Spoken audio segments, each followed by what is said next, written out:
Samantala, mga residenteng naapektuhan ng pagbaha sa nakalipas na linggo sa Calasiao, Pangasinan, nangangamba sa posibleng muling pagbaha dahil sa bagyong Hener. Sundan sa report.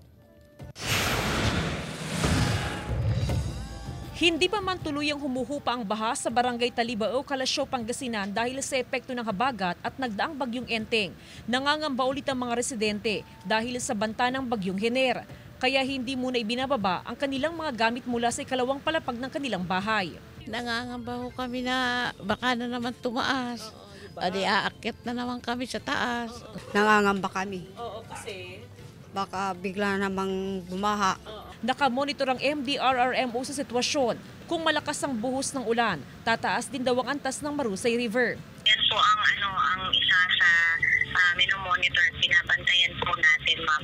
And thankfully, mula po sa monitoring natin kahapon, bumaba actually yung level ng tubig sa ating Marusay River.